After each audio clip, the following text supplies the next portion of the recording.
Hello everyone, welcome back to my channel. My name is Alec Reed. This is my channel Alec Reads, and today we are doing another project for the Inclusivity Project. We are doing Wheelchair Accessible Part 3. I really hope that you guys enjoy. Like, subscribe, comment down below whether it's to say hello or whether it's to give recommendations. I will respond to both. I also have an email that you can email me at. It's readsalec@gmail.com. I will always respond there. Anyway, make sure that you go back and check the emails and also the comments because I do respond to all of them, and sometimes I do ask questions. But anyway, let's jump right into the video. Part 3. On my way to school, I accidentally bumped into a freshman and caused her to drop her books she was carrying. They made a loud enough noise when they hit the floor that it drew my attention from the entire hallway. People stopped mid-conversation to see what happened. Immediately, the girl got to her knees and started gathering her things, a blush growing rapidly on her cheeks as she tried to ignore the stares she was getting. As much as I hated that itching feeling of people watching me, I paused and bent down to help until she practically gasped. "No, it's okay, I don't need help. It was my fault," I muttered, grabbing her pencil case. "Please," she said quietly, her voice trembling. "It's fine, I've got it." I glanced at her face, and the moisture in her eyes shocked me, and then angered me. So I couldn't even try to be a nice person without having people be terrified of me? I dropped the pencil case into her stack of books with a clatter, and then stood up and strode out of the school, pushing the door open as hard as it slammed against the wall on my way out. Had my reputation been so tarnished that people thought that I was that scary? People were that scared of me? People who didn't even know the first thing about me, people that I'd never even seen before, had already made their judgment. It was disgusting. Before I realized it, I was on my usual path home, but I hardly recognized it. My vision was blurred by my anger. Was there no chance of my redemption? Was this it? This was who I was stuck being now. Was this who I really was? Is this all I'll ever be? Because if so, I was done. How was I supposed to survive the next 8 months like this? I couldn't. I really couldn't. Maybe today's the day well, looky here. I stopped dead in my tracks, the voice jarring me out of my thoughts. Coming the opposite way down the path towards me was Shauna, pushing her chair with her little arms. This was just great. "Marky boy, how you doing?" She grinned, arriving in front of me. I realized then just how much I towered over her in her chair. "Not great," I answered truthfully, through gritted teeth. "So if you knew what's best for you, you'd leave me alone." I started to walk down the path again, but the gravel crunched behind me, and I knew I had a shadow. I guess it's good that I don't always know what's best for me then," she replied cheerfully, catching up. "Remember just a little while ago when I rolled down the hill thanks to my bad judgment?" "I'm giving you a warning," I grumbled lowly, feeling the pressure build under my skin, pushing against my chest, my skull. "I'm not one to follow rules," she replied, sounding a little out of breath. I glanced down at her from the corner of my eye and realized that she was struggling to push herself fast enough to keep up with my long strides. "Fine," I huffed, coming to an abrupt stop. "What do you want?" Shauna didn't break as fast as I did and had to backtrack a bit. "Let's hang out," she said. I took a deep breath. "Did you not hear a word I just said? I'm not the person you want to be around right now." "Did you not hear a word I just said? I don't give a crap." I needed to get out of here. There was too much pressure inside me. I could feel it simmering just below the surface. "Please?" She tried, turning her voice sickeningly sweet. This isn't a good idea. I'm not known for those, she reminded me. Then in a louder voice, she started saying, Please, Mark, it would mean the world to me. Please, Mark, she started shouting, drawing attention to us. Please, just grace me with your presence for a little bit. That's all I ask.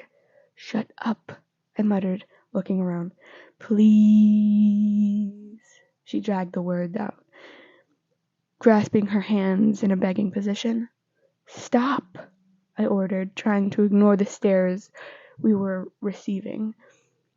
What will I have to do for you to return my friendship? She cried. Okay, fine, just shut up. Thank you.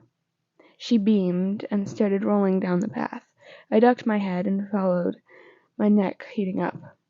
Why do you want to hang out with me so bad? I grumbled once we got to a quieter part of the park. I just think it would be fun, she said easily. Aren't you worried that I could, kidnap or murder you or something? I'm a girl in a wheelchair. When I call for help, people listen. Fair point, I mumbled as we carried on. Shauna was quiet for a few moments, which, even in the short time I had known her, seemed like a surprise, so I looked towards her only to find her watching me again, almost knowingly, with those clear eyes. And, she said, something tells me you shouldn't be alone right now.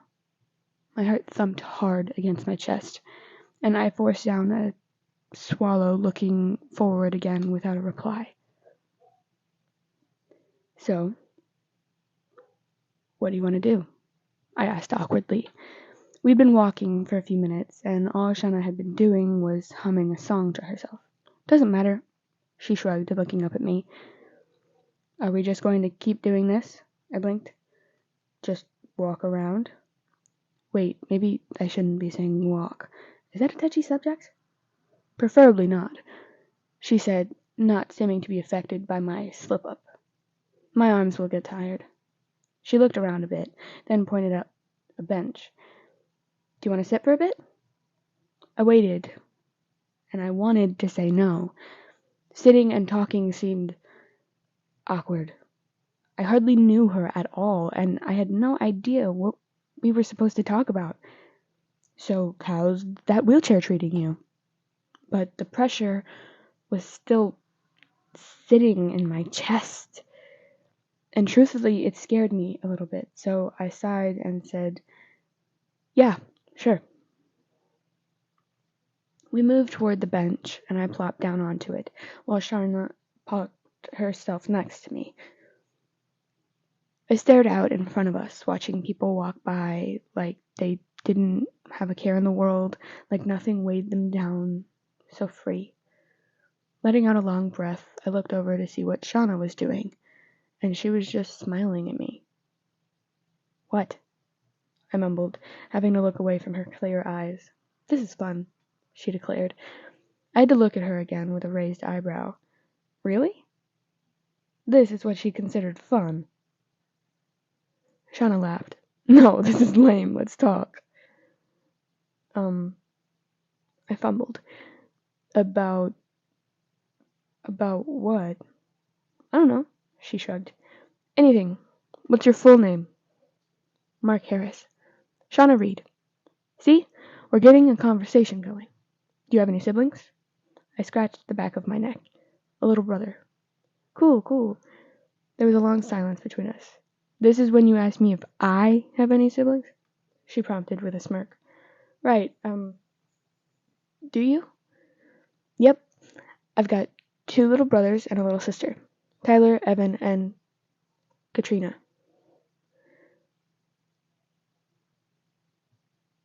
Katrina is a hideous name, I think. It reminds me of the ugly old doll that Angelica on Rugrats had. Did you ever watch that show? I loved it as a kid, and that really set her off. Shauna kept talking for a while. I tried to follow, but my brain felt foggy. I didn't know if it was from the thick cloud that seemed to be hovering over me today, or just Shauna could talk extremely high speeds. Either way, her face was all lit up, and her hands waved around, and I was lost. "You talk a lot," I said out loud, finally cutting her off. "And you talk very little." "I'd talk more if I actually knew you." "You'd actually know me if you talked to me," she countered. "Whatever," I mumbled. We sat in silence for a while, and I tried to think of an excuse to leave, even though Shauna had probably been right, and I didn't think I should be by myself right now. This was just plain awkward. So, Shauna pinned in once the quietness had become too much for her. "Where's all your friends, tough guy?" "You've got a lot of nicknames for me." I tried to avoid her question, but with no such luck. "Don't high school guys normally have friends over every day after school so that they can play video games and eat pizzas by themselves and stuff like that?" "Where are you getting all this?" "So why are you always by yourself?" I huffed, trying a different approach. "Because." "Whoa, yeah, that explains a lot, thank you." "Why would I tell you?" I snapped. Why was this girl trying to meddle so much? I wasn't going to pour my life story to her. I didn't know her and she didn't know me. And she didn't need to know. She probably wouldn't even care. Or she'd look at me differently like everyone else. "Because," she answered. "Cool, great. That's an awesome reason." I rolled my eyes, feeling the heat begin to bubble up again. "I'll just tell everything to you, a random stranger. Who else are you going to talk to, huh?" she challenged. I glared at her, a look that made opposing football players back down, but she glared right back, and we held eye contact for a long moment. "I know." She placed a fist against her chest, over her heart. "I can feel that you've got a lot of darkness looming over you, and there's this gunk built up inside you, and I know just as well that anyone that you need to let it out." I tore my eyes from hers and stared ahead, trying to force back the panic in my chest. How could she tell? She described it in a way I had never thought of before. Darkness and gunk? That's exactly what it felt like it was building up and would never leave, that it was surrounding me and swallowing me. Did she have to keep pushing? I didn't want to go any deeper. I did not want to talk about it, and especially not with some annoying girl I barely knew. She was so stubborn. She needed to lay off. "And," she continued, her voice softening as if she could see right through me, "at least I'm someone that will listen. I could be a friend." "Why would I want to be friends with someone like you, huh?" I snapped, the pressure finally pushing its way out. "You frickin' handicap." A dead, heavy kind of quiet came over us for 3 long seconds. "I'm sorry," I blurted out. "I didn't freak." I placed my hand over my face. "This is why you're alone." "You did warn me," Shauna spoke after a moment. "You said I didn't want to be around you, that you were in a bad mood, and I insisted. I pushed you. I need to accept what I asked for." I took a deep breath, but kept eyes downcast. Any anger I had was completely gone, replaced with shame and disgust with myself. "You didn't ask for that. It was completely stupid of me. I'm sorry. You're not a, well, I am handicapped." I peeked over at her, and she had a gentle smile on her face. Not in the way I said it. I shook my head, finally meeting her blue eyes. I felt like such a coward. I shouldn't have insulted her just because I was feeling cornered. and with such a low blow. Maybe I was a monster. I was pushing. Don't.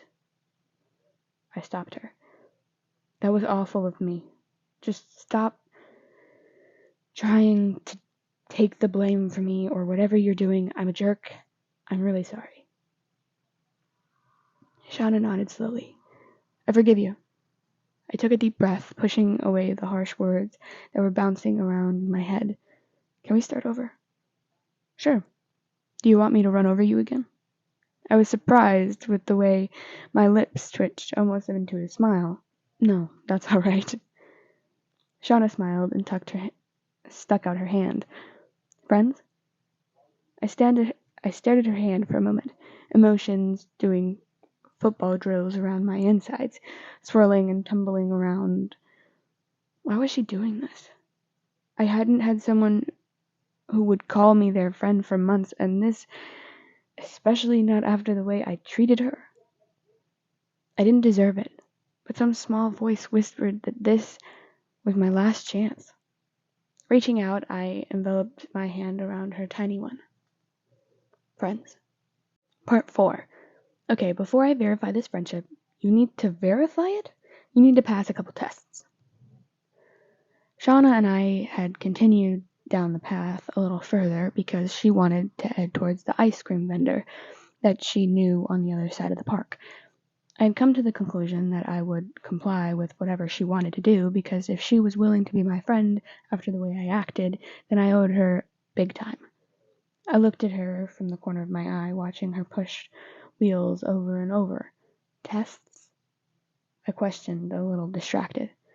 Oh, I wonder how hard it is to use one of those things. Yep, tie my shoe. What? No. Shauna smiled. Perfect. Test number 1 was pass.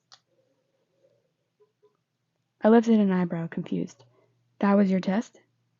Then I looked down at her feet. But you're wearing sandals. I don't like it when people treat me differently because I'm of my disability, you know? Well, I don't know personally. She chuckled and then turned her right wheel so that we took a left. Using a wheelchair didn't look so hard. I bet I could do it.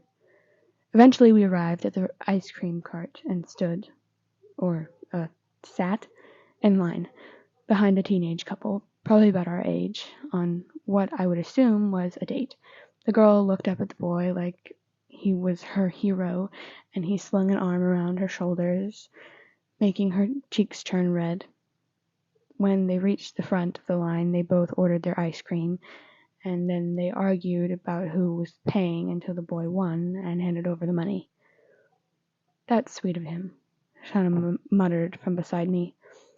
I held back an eye roll as they left the line and gave each other a lick of their ice cream. That's how diseases spread, people. Shauna, my favorite customer. The bearded middle-aged man cheered as soon as he realized we were his next customers. How's it going, girlie? Oh, just great, Shauna told him with a grin. I'll get my usual and whatever tough guy over here wants. The man noticed me standing there and looked over at me. A friend of yours? Newly acquired. I see. He eyed me again. So, what'll it be? Nothing, I'm good, I said slowly, eyeing him back. Why was he looking at me like that? I was some sort of predator? I know I'm a big football player type, but did I look that scary? I mean, my hair is blonde. How scary can I be? Pfft, Shauna scoffed. Lame. He'll get a double cone with 1 cookie dough and 1 bubble gum. I tried to protest, but I didn't even like chewing gum, but Shauna wouldn't hear it. So I waited a while. She and the man chatted like old friends, and I stared at my old roughed up sneakers. The man handed me my cone and a napkin, then passed Shauna's to her. That'll be $9.50, please. There seemed to be a strange pause in the conversation, so I lifted my eyes and from the ground to find them looking at me expectantly. I blinked. What? You're not going to pay for her? The vendor guy asked, as if that should have been obvious. I shuffled my feet. Well, it was her idea to come here. And you're not going to insist? I glanced over at Shauna. She took a big lick of her triple scoop cone and then looked down at my own cone that I haven't even asked for with 2 kinds of ice cream that I didn't even want. No. I thought the guy was going to start yelling at me or something equally awful and scene-causing, but then a smile made its way onto his face. I like this one. That's what I was thinking too, Shauna nodded, passing him some money. Thanks, Jerry. Thank you. He took the money into his pocket. See you next time. Bye, she beamed, and then turned her wheelchair. I followed her, still slightly confused as to what had just happened. Everything this girl did was confusing, and I had no idea how to keep up. After a moment, I realized she was struggling, holding her ice cream cone in one hand and trying to move her chair with the other, but she had consistently switched sides to continue going in a straight line. Do you want me to hold that for you or whatever? I asked hesitantly. Would she be upset that I thought she needed help? The last thing I ever wanted to do was offend her again. She looked up. Duh. She passed me the treat and moved us towards a picnic table, where we sat while we finished our cones. This is the good stuff, man, she told me between licks. I don't even like bubblegum, I told her, staring down at the multicolored pieces in my scoop. Awesome, because I ordered it for you so that I could eat some. That was nice of you. Right? I sighed and silently ate my ice cream. I actually wasn't that bad. Not that I would tell Shauna that or anything. Whenever I got a bubblegum piece, I would take it out and place it onto my napkin, and then continue on with the good stuff. So, was that a test?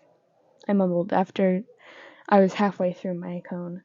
Nah, I just wanted free ice cream, Shauna said, then giggled when I narrowed my eyes at her.